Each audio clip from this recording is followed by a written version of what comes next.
변화에도 불구하고 여전히 주님 전을 찾고 하나님을 사랑하시는 여러분들 모두에게 그리스도의 은총과 평화가 함께 하시기를 바라겠습니다. 오늘은 교회력으로 승천 주일입니다. 우리가 좀 전에 사도 신경으로 신앙 고백을 할 때 주님께서 하늘에 오르사 전능하신 하나님 우편에 계시다가 이렇게 고백했는데요. 하늘이라고 한다면 지금 우리와 동떨어진 그 어떤 곳, 우리와 상관이 없고 차원이 다른 그 어떤 곳도 생각할 수 있겠지만 성경은 그렇게 말씀하고 있지 않습니다. 요한복음 1장 14절에는 하나님의 말씀이 육신이 됐다 이렇게 말씀하고 있습니다. 육을 가지신 예수께서 십자가에 못 박히신 그 피가 우리에게 생명이 됐다고 하는 것이 기독교 신학, 특별히 구원론의 중심이 아닙니까? 스데반이 사람들에게 돌을 맞아 숨지기 직전 그는 하늘을 보았습니다. 그때 하늘이 열리고 인자 곧 하나님의 아들이 하나님의 우편에 서신 것을 봤다고 했습니다. 스데반을 죽이고 기세가 등등해서 다메섹으로 가던 사울은 길에서 주님을 만났습니다. 주님은 하늘에 올라 하나님의 우편에 앉아 계셨다고 했는데 다메섹 도상에 있었던 겁니다. 승천하셨다는 것은 2000년 전 유대와 갈릴리에 육을 입고 계셨던 주님이 이제 그 모든 시간과 공간을 넘어서 지금 이 자리에 저와 여러분과 함께 계시다는 것을 말씀하고 있는 겁니다. 그래서 우리가 기도를 할 때 모든 기도를 주님의 이름으로 끝냅니다. 승천하셔 사울과 만나 그를 바울로 바꾸시고 사도로 세우신 것처럼 2000년 전 유대 땅에 계시던 주님이 오늘 저와 여러분과 만나서 구원받지 못한 삶에서 구원받은 삶으로 구원해 주시는 겁니다. 그래서 마태복음 28장 20절 하반절에 승천하시는 주님께서 제자들에게 이렇게 말씀하셨습니다. 볼지어다 내가 세상 끝날까지 너희와 항상 함께 있으리라. 기도할 때 그 끝을 예수 그리스도의 이름으로 마치고 주님의 말씀과 가르침을 듣고 읽으면서 우리는 그 가르침을 2000년 전의 가르침이 아니라 오늘 우리의 삶의 등불로 여기고 있습니다. 예수께서 지신 십자가를 묵상하면서 그 사건이 2000년 전 유대 땅에서 일어나 6시간 만에 끝난 지난 이야기가 아니라 내 죄를 구속하시는 지금 오늘의 사건이고 당신의 부활도 오늘 우리로 하여금 죽음을 이길 소망을 갖게 하는 바로 나와 여러분의 이야기로 그렇게 우리는 받아들이고 있습니다. 신앙을 가진 사람들은 예수께서는 더 이상 2000년 전에 살다 죽은 과거의 사람이 아니라 지금 우리와 같이 살아계신 우리의 주님이라고 우리는 믿고 있습니다. 우리 신앙 안에서 그리스도께서는 지금 우리와 같이 계십니다. 바로 이것이 승천의 의미입니다. 한국에서나 미국에서나 남미에서나 아프리카에서나 하늘은 저 위에 있습니다. 2000년 전이나 지금이나 2000년 후나 하늘은 저 위에 똑같이 있습니다. 하늘 위에 하나님 우편에 계신 그리스도란 그 어떤 곳이나 그 어떤 시간에도 하늘이 우리 위에 있듯이 그리스도께서 우리와 같이 계시다는 뜻입니다. 그런데 우리는 좀 전에 주기도문을 드리면서 이렇게 기도했습니다. 뜻이 하늘에서 이루어진 것 같이 땅 위에서도 이루어 주옵시며 하나님이 하늘에 계시고 그리스도께서 그 우편에 계신 것 같이 지금 우리가 발딛고 사는 땅 위에서도 하나님이 통치하시고 그리스도께서 우리를 품어주시기를 기도했습니다. 저 하늘 위가 아니라 이 땅 위에서 하나님의 장막이 사람들과 함께 있고 하나님이 사람들과 같이 계셔서 모든 사람들의 눈물을 닦아주시며 다시는 사망과 아픔과 눈물과 슬픔이 없는 요한계시록 21장 3절에서 4절까지의 비전이 이루어지기를 우리는 기도했습니다. 그렇다면 언제 하늘의 뜻이 땅 위에 이루어지겠습니까? 언제 하나님의 집이 우리의 집과 함께 있어서 이곳에 더 이상 죽음이 없고 싸움이 없고 평화가 넘치는 세상이 이루어질 것입니까? 언제 이리가 어린 양과 같이 살고 언제 표범이 염소와 같이 눕고 언제 어린아이가 이 짐승들을 이끌어가고 언제 사자가 소처럼 풀을 먹고 언제 젖 먹는 아기가 독사의 구멍에 손을 넣고 장난을 쳐도 해됨이 없습니까? 언제 물이 파다 덮은 것 같이 하나님을 아는 지식이 충만해지는 이사야서 11장 6절에서 9절까지의 비전이 우리에게 이루어지는 겁니까? 이것은 우리들만의 질문이 아닙니다. 역사상 수많은 사람들이 던진 질문이고 오늘 우리가 봉독한 사도행전 1장 6절에 제자들도 주님께 이렇게 묻고 있습니다. 주께서 이스라엘 나라를 회복하심이 이때이니까 언제 사망이 사라집니까? 언제 슬픔과 애통이 사라집니까? 언제 완전한 평화가 이루어집니까? 사랑하는 성도 여러분, 언제 이런 날이 이루어질 것입니까? 그런데 주님께서는 이에 대해서 제자들이 원하는 답변을 주고 계시지 않습니다. 오늘 사도행전 1장 7절과 8절에 이렇게 응답하십니다. 사도행전 1장 7절과 8절의 말씀 다 같이 한 목소리로 봉독해 보도록 하겠습니다. 때와 시기는 아버지께서 자기 권한에 두셨으니 너희가 알 바 아니요 오직 성령이 너희에게 임하시면 너희가 권능을 받고 예루살렘과 온 유다와 사마리아와 땅끝까지 이르러 내 증인이 되리라 하시니라.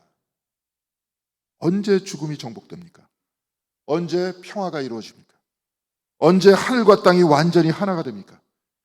주님은 이에 관해서 대답하지 않으셨습니다. 왜냐하면 그것은 사람의 권한이 아니고 하나님의 권한이다, 이 말씀입니다. 영국의 철학자인 비트겐슈타인은 그의 대표적인 저서인 논구에서 그 제일 앞에 이렇게 말하고 있습니다. 말할 수 없는 것에 관해서는 침묵하라. 그는 말할 수 있는 것과 말할 수 없는 것을 나누고 있는데요, 말할 수 없는 것은 한마디로 규정할 수 없는 것이고 정의를 내릴 수 없는 것입니다. 오늘 본문에서 제자들은 이스라엘 나라가 언제 회복되는가 이렇게 물었습니다. 한마디로 천국은 언제 오는가 이 말입니다. 작년에 우리는 전교인 수련회를 통해서 내과 의사인 정현채 선생님을 모시고 죽음에 관해서 성찰해 봤습니다. 특이한 것은 그가 의사임에도 불구하고 삶 이후의 세계에 대해서 연구하고 있다는 것이었습니다. 그는 특별히 죽음 직전까지 갔다 온 사람들의 사례를 모아서 그렇게 말씀을 하셨는데요, 이것을 근사체험이라고 합니다. 죽음 직전까지 갔다 온 사람들의 사례들을 보면 거의 대부분 그 패턴이 비슷합니다. 터널을 통과하면 내가 형언할 수 없을 정도로 아름다운 동산이 나오는데 거기서 먼저 세상을 떠난 사람들을 만난다고 합니다. 또한 말로 표현할 수 없이 아름답고 사랑스러운 빛이 나를 끌고 있어서 나는 기쁨과 행복이 넘쳐서 그리로 향하다가 되돌아온다는 겁니다. 아직 때가 아니다라는 말이 들리기도 하고 아니면 죽었던 사람이 갑자기 깨어나기도 하는데요, 이런 근사체험을 한 사람들의 공통점은 되돌아오게 돼서 대단히 유감이다, 그곳이 이곳보다 훨씬 더 좋다, 이렇게 말한다는 겁니다. 그런데 이런 근사체험도 엄밀히 따지고 보면 죽음이라고 말할 수 없습니다. 왜냐하면 살아 돌아왔기 때문에 그렇습니다.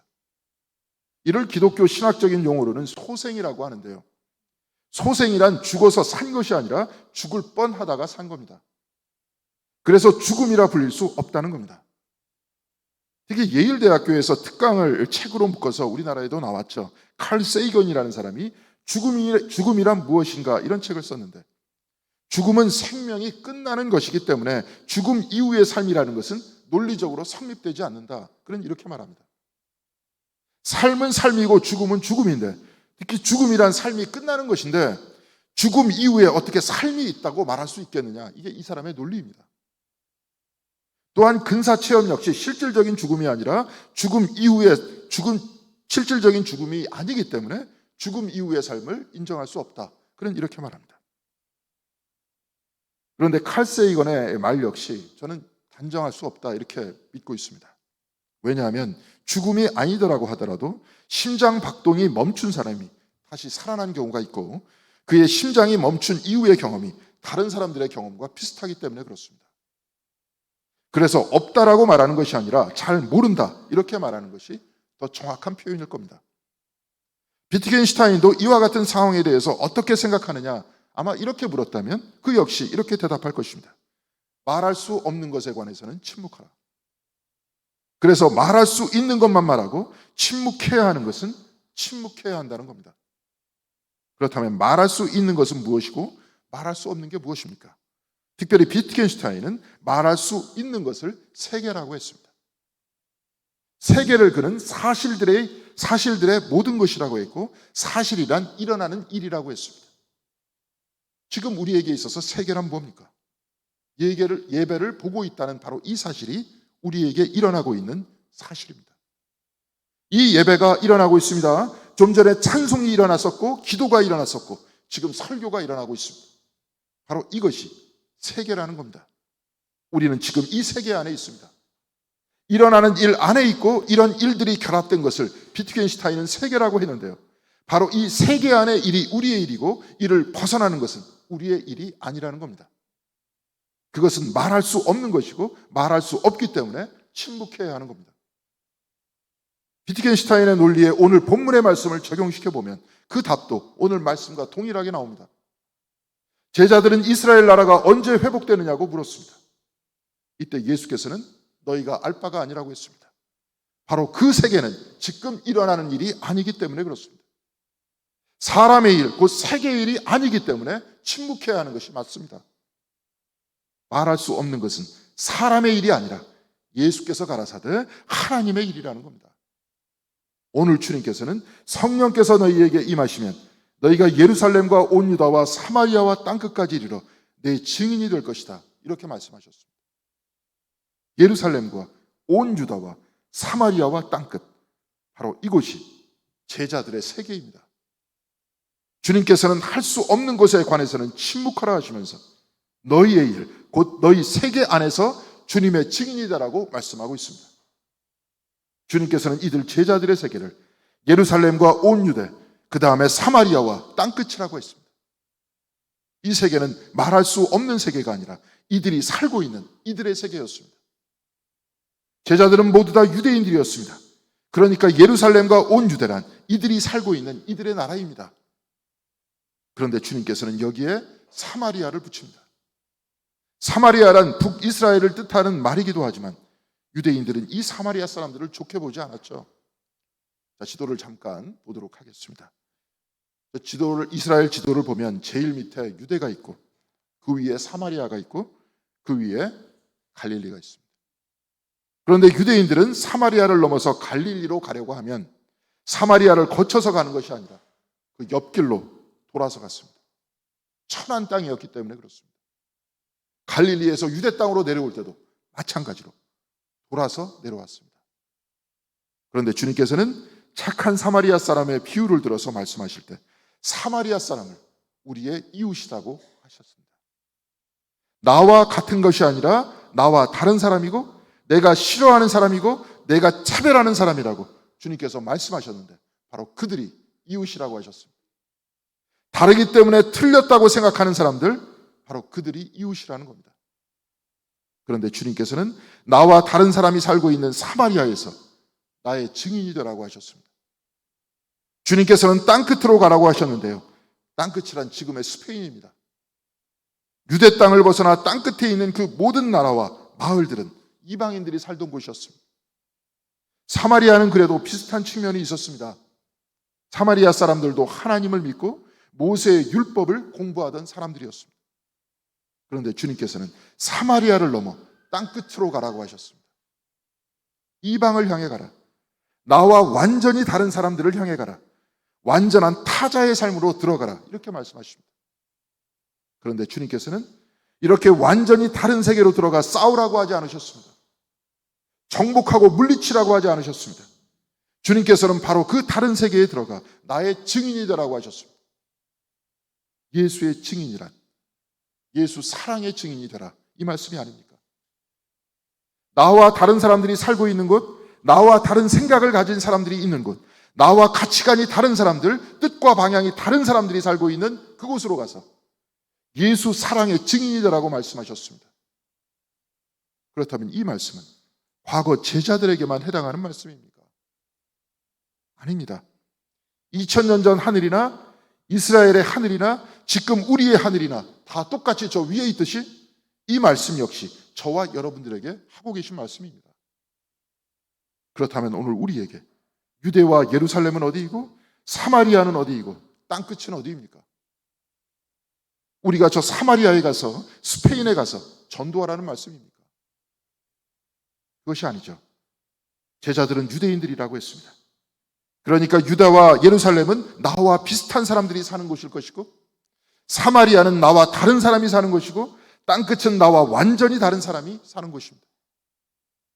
유대와 예루살렘은 나와 비슷한 사람이고 사마리아는 나와 다른 사람이고 땅끝은 완전히 나와 다른 사람들일 것입니다. 사랑하는 성도 여러분, 우리는 지금 이곳 공덕교회에서 수년 혹은 수십 년간 신앙생활을 해오고 있습니다. 그런데 우리는 같은 사람들입니까? 우리 모두는 유대와 예루살렘에 사는 사람들과 같이 같은 생각과 같은 가치관을 가지고 있습니까? 겉으로 보기엔 우리 모두는 한국 사람이고 같은 기독교인이고 같은 공덕교회 교인이고 같은 감리교인입니다. 그러나 겉을 들추어 보면 우리 모두는 서로에게 사마리아 사람들이 아닙니까? 또한 우리는 서로에게 이방의 땅끝이 아닙니까? 교회뿐만이 아닙니다. 우리 가정 안에 살고 있는 모든 사람들 역시 서로가 서로에게 사마리아이고 이방의 땅끝이 아닙니까? 그렇다면 우리는 같은 공간 안에 살고 있는 다른 사람들입니다. 우리는 서로 공덕교회 안에 있는 사마리아 사람들이고 땅끝의 사람들입니다.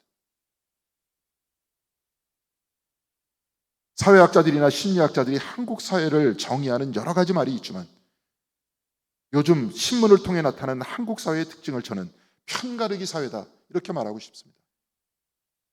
한마디로 진영을 만들어서 서로 증오하는 사회입니다. 심리학자인 김태영은 그의 책 불안 증폭 사회에서 한국인의 특징은 공동체성에 있는데 이 심리적 특성은 어느 소속에 어느 공동체에 소속해야 안정감을 느낀다는 겁니다. 신문이나 뉴스나 종편에서 거의 매일 정치 이야기가 중심이다 보니까 결국 편을 들게 되고 편을 들게 되면 상대편을 미워하고 증오하게 되어 있습니다. 편과 진영은 이제 정치적인 편들기뿐만이 아닙니다. 젊은 사람들은 나이든 어른들을 증오합니다. 거꾸로 어른들은 젊은이들을 증오합니다. 남성들은 여성들을 증오하고 여성들은 남성들을 증오합니다. 편들기 속에서 상대편을 증오하는 것이 아예 한국의 문화가 됐습니다. 우리는 서로에게 사마리아와 땅끝인 겁니다. 그리고 세상은 나와 다른 사마리아와 땅끝의 사람들을 이해하지 않습니다. 그냥 놔두지도 않습니다. 끊임없이 나와 같아지라고 강요하든지 아니면 증오하고 있는 것이 오늘 이 땅에서 벌어지고 있는 우리 현실입니다. 지금 우리 사회를 보면 서로 다른 사람들 간의 의견을 조율하고 대화하고 나누는 장이 없습니다. 그 모든 곳에서 서로 진영을 만들고 싸우고 험dum하고 다투고 증오하고 있습니다. 그렇다면 누가 이 싸움판을 화해시킬 수 있겠습니까? 언론입니까? 이 언론이 다른 사람을 이해하고 협력하고 사랑할 수 있게 만들고 있습니까? 아니면 또 다른 진영을 만들고 있습니까? 그런데 사랑하는 성도 여러분, 지금 우리 이 교회를 보시기 바랍니다. 우리 모두는 서로 다른 사람들입니다. 서로 다른 우리가 지금 한 곳에 모여 앉아서 같은 곳에서 예배를 드리고 있습니다. 그런데 곧 있으면 우리는 같은 곳에서 식사를 할 겁니다. 서로 생각이 다른 사람들이 모여서 속회를 할 것이고 서로 다른 사람들이 예수의 사랑을 배우기 위해서 성경을 읽고 대화할 것입니다. 우리의 생각과 삶의 방식은 서로 다른 사마리아이고 땅끝입니다. 그러나 우리는 이곳에서 한 분 하나님을 섬기고 있고 서로 다르지만 같은 교회에서 봉사하고 협력하고 있습니다. 이런 세상은 지금 우리 사회에 없습니다. 문제는 몇몇 교회들이 정치와 신앙을 혼돈하고 사랑 대신 증오를 선동하고 있지만 우리 교회는 그렇게 하지 않고 있지 않습니까? 저는 지금 한국 사회의 진영 싸움을 보면서 교회가 희망이라는 것을 최근에 깨달았습니다. 교회는 서로 다른 사람이 있는 곳입니다. 서로 다른 생각을 가진 사람들이 있는 곳입니다. 젊은 사람과 중년과 노년이 함께 있는 곳입니다. 남성과 여성이 같이 있는 곳입니다.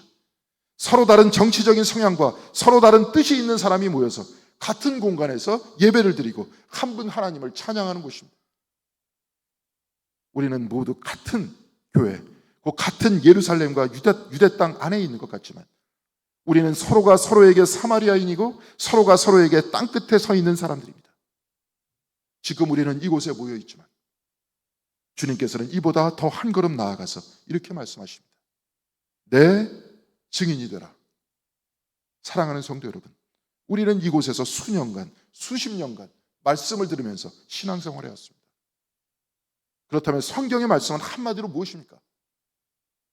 세상의 사람들에서 예수의 사람들이 되는 것 아닙니까? 세상 나라의 사람에서 하나님 나라의 사람으로 변화되는 것 아닙니까? 우리는 변화하기 위해 신앙을 통해서 거듭난다고 했습니다. 바로 이런 인격의 변화를 존재의 변화라 이렇게 말해왔습니다. 인격의 변화, 존재의 변화, 이것은 철학적인 말이고 이것을 한마디로 예수 사랑의 증인이 되는 것, 이런 말로 바꾸어 얘기할 수 있지 않습니까? 내가 예수를 사랑하고 내가 그 사랑 안에 거하면서 사랑하며 사는 사람이 되는 것, 바로 이것이 우리가 여태까지 들어왔던 말씀입니다. 사마리아와 땅끝은 저 지중해와 유럽에 있는 곳이 아닙니다. 서로 다른 사람들이 모여 사는 이곳 공동교회가 사마리아이고 땅끝인 겁니다. 그렇다면 이제 우리는 서로 열린 마음으로 대화하고 서로 손을 펴서 악수하고 이곳에서 사랑을 실천해야 하지 않습니까? 주님께서는 예루살렘을 떠나지 말라고 했습니다. 마찬가지로 우리도 이곳 공동교회를 떠나지 말아야 하는 겁니다. 성령은 내가 만드는 것이 아니라 하나님께서 떠나지 않는 우리에게 주시는 겁니다. 예루살렘을 떠나지 않는 그 제자들이 하나님으로부터 성령을 받아서 예수 사랑의 증인이 됐듯이 우리도 이곳 공동교회를 떠나지 않고 성령 하나님의 임재를 체험해야 하는 겁니다. 그래서 우리가 서로가 서로에게 예수 사랑의 증인이 되고 이곳이 예수의 사랑이 넘쳐나는 바로 그 공간이 되어야 하지 않습니까? 이것이 바로 우리가 할 일입니다. 사랑하는 성도 여러분, 바로 이것이 저와 여러분이 해야 할 일입니다. 주님 나라가 이 땅 위에 이루어지는 때와 시기는 우리의 일이 아니라 아버지가 하시는 일입니다. 하나님의 집과 사람의 집이 하나 되어서 하나님께서 우리 눈에 눈물을 닦아주시고 사람을 비롯한 모든 생명체들이 헤엄도 없고 상함도 없고 평화와 사랑 안에서 하나 되고 하나 되는 그 때와 시기는 우리가 아는 것이 아니라 아버지만 아시고 그날은 하나님이 만드시는 겁니다. 우리는 이런 나라가 이 땅 위에 이루어지게 해달라고 기도할 뿐이고 이루시는 분은 하나님이 이루시는 겁니다. 그런데 우리의 일은 성령의 임재를 우리가 체험하고 예수 사랑의 증인이 되는 것, 바로 이것이 우리가 할 일입니다. 그래서 우리 모두가 화해하고 사랑하는 하나의 교회가 되는 것, 바로 이것이 주님께서 2000년 전부터 우리에게 명령하신 우리의 일인 겁니다. 사랑하는 성도 여러분, 이곳 공동교회에서 성령 임재를 체험하시는 여러분들이 되시길 바랍니다. 그래서 예수 사랑의 증인이 되시기를 바랍니다. 사랑을 실천하시는 여러분들이 되시길 바랍니다. 그래서 여러분들 모두 사랑과 평화와 사랑과 생명의 사람이 되어서 서로 다른 진영을 만들어 서로 적대하는 이 세상의 문화를 이기고 오늘 이곳에서부터 예수 사랑의 증인이 되시는 공동교회 성도님들이 다 되시기를 주님의 이름으로 간절히 기원드리겠습니다. 기도하시겠습니다.